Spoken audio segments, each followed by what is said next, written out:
Nada más ponle iniciar presentación. ¿Cuándo? Listo, Andrés ya está grabando.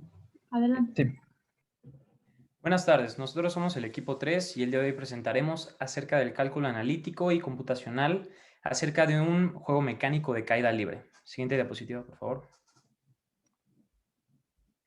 Y bueno, ¿cuál es el objetivo de nuestro reto? Bueno, es más que nada adquirir conocimientos físicos que tengan relación con el funcionamiento de una torre de caída libre o una drop tower en inglés. Además de ello, se aplicarán, para obtener los resultados requeridos, pues tendremos que aplicar cálculos analíticos y así como la modelación computacional aplicados con las físicas del juego. Siguiente diapositiva. Y bueno, para darle inicio a la parte matemática, pues es necesario mostrar el funcionamiento de lo que es una torre de caída libre. Para ello, en el diagrama de la diapositiva presente, pues podemos observar pues, los elementos que conforman pues, lo que es el frenado magnético de la góndola. Entre los más importantes, pues tenemos lo que son los imanes y así como los cilindros de cobre. Ahora, es necesario recordar que pues el cobre es un material diamagnético, los cuales repelen los campos magnéticos, lo que produce en términos generales, pues el frenado magnético, pues del juego, ¿no? Bueno, en su caída libre. Ahora, la solución del reto está basada en fenómenos físicos como la ley de Lenz, de Faraday, la segunda ley de Newton, las corrientes de Eddy, entre otros relacionados con el magnetismo. Para ello, se utilizará MATLAB para la obtención de gráficas que detallan el comportamiento de la góndola en cuanto a su movimiento, velocidad y aceleración respecto al tiempo.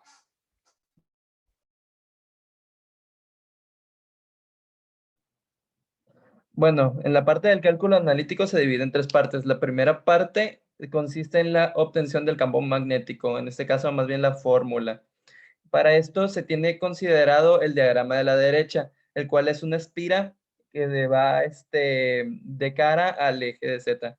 En este caso se busca encontrar el campo magnético en el punto Z, marcado en magenta, en color magenta, el cual tiene dos vectores y unos resultantes, los cuales son definidos por la derivada del campo magnético, uno en Z y uno en bottom, llegando al campo magnético del vector resultante.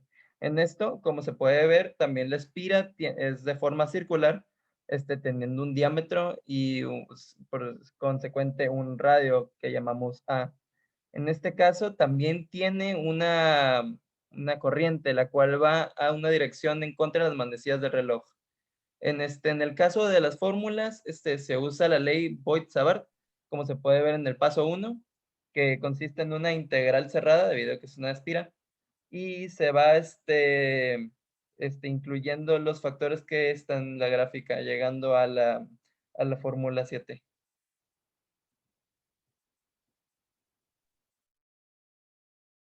Y bueno, ahora para obtener la fuerza en el eje Z, partimos de lo que es el campo magnético en esta misma componente y utilizamos el momento dipolar magnético para encontrar la fórmula o ecuación de energía potencial magnética.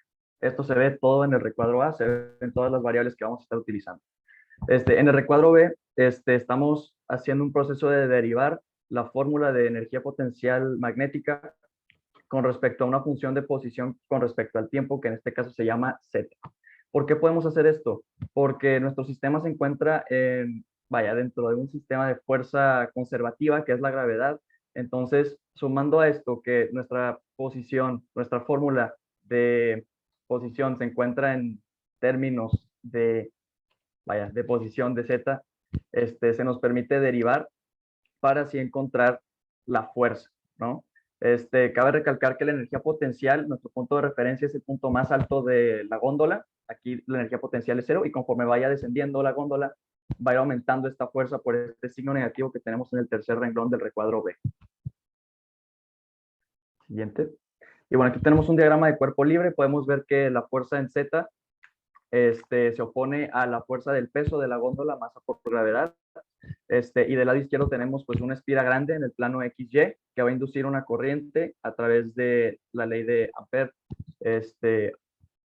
pues a la espira más chiquita adherida al imán, y tenemos aquí, pues fijarnos que el momento dipolar magnético tiene la misma dirección que la fuerza en Z. Y bueno, pues la ley de Lenz también entra aquí, por eso es que tenemos las espiras, su corriente van en direcciones opuestas. Siguiente, por favor. Y bueno, aplicando la segunda ley de Newton a estas, o sea, con esta información que acabamos de conseguir, tenemos que la sumatoria de las fuerzas es igual a masa por aceleración. Una vez sustituyendo estas ecuaciones, nosotros tenemos que, en vez de utilizar una variable a para representar la aceleración, derivamos dos veces esta ecuación de posición z con respecto al tiempo. La primera derivada nos da la velocidad y la segunda la aceleración, lo que nos deja con la ecuación del recuadro C en el paso 4, pues la segunda ley de Newton, ¿no? En el recuadro D estamos aplicando la ley de Faraday para encontrar la FEM que se induce con el cambio de flujo del movimiento del imán. Entonces aquí estamos derivando nuevamente con respecto a Z, y obtenemos finalmente lo que es la FEM del recuadro E. Esto se hace para obtener la corriente inducida total en la espira del imán. Siguiente. Como se mencionó anteriormente, la expresión que se obtuvo describe lo que es la FEM. Y bueno, esta FEM, pues sabemos que es un voltaje. Por lo mismo, podemos hacer la aplicación de la ley de Ohm. Por lo tanto, se sustituyen variables y queda la expresión de IR, o sea, la corriente inducida, la resistencia y bueno, el voltaje. De esta manera realizamos un despeje de la R, por lo que terminamos con términos de I, o sea, la corriente inducida. Esta ecuación obtenida se va a sustituir en lo que se obtuvo anteriormente, que es la fuerza en Z. Y bueno, tras realizar un par de sustituciones de multiplicación de variables, obtenemos una expresión que justamente describe la fuerza en Z, incluyendo el comportamiento de una corriente inducida. Y bueno, como se mencionó anteriormente, usando la segunda ley de Newton, pues se obtiene lo que es al final una expresión que describe el movimiento del imán cuando cae. Bueno, para esta modelación computacional decidimos separarla en 4 puntos clave. La primera, un cambio de variable para poder incluirla en nuestro código. La segunda, un método Runge-Kutta de cuarto orden. La tercera, un gradient. Y la cuarta, la graficación de todos nuestros datos. Siguiente, por favor. Nosotros en el cálculo analítico ya conocíamos la función de movimiento del imán al caer, pero al estar en términos de una derivada, optamos por realizar un cambio de variable muy sencillo, en el cual cambiaríamos la derivada de la posición con respecto al tiempo por una v, y así, despejando la masa de nuestra ecuación, tendríamos dos ecuaciones. Nuestra ecuación que usaríamos para el método Runge-Kutta y la v. Siguiente, por favor. Realizamos el método Runge-Kutta de cuarto orden, en donde meteremos esta función y nuestra función v. Bueno, realizamos este proceso de ambas funciones en un solo loop. Se hace esto debido a que ambos son del mismo tamaño. Y esto nos dará dos cosas, la posición en z y la velocidad en función del tiempo. Siguiente, por favor. Como tercer paso, ya que tenemos la velocidad, realizamos una función gradiente para nuestra velocidad con respecto al tiempo, el cual nos va a devolver un vector gradiente, que es una derivada, y esta será la derivada de la velocidad, que es la aceleración. Y por último paso, realizamos unos subplots, que esto es para tener todas nuestras gráficas en un solo desplegable, y todas estarían en función del tiempo.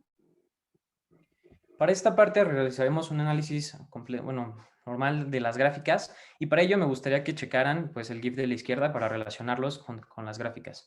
Comenzando por la gráfica de posición con respecto al tiempo, pues bueno, en esta la góndola parte de una altura inicial de 10 metros a nivel del suelo, y al iniciar el juego, pues en un lapso, se puede observar que en un lapso de un segundo, este cae precipitadamente por una altura de 7 metros, ¿no? Por lo tanto, posteriormente, en donde está pues el cambio de la dirección, pues no de dirección, sino de la gráfica, pues lo que se puede observar es que se alarga esta distancia de caída a un valor de 3 segundos para reducir tan solo 1 minuto en su altura. Bueno, en el caso de la velocidad que se grafica conforme a la velocidad en metros entre segundo, con respecto al tiempo, se puede ver un pico justo en el segundo 1.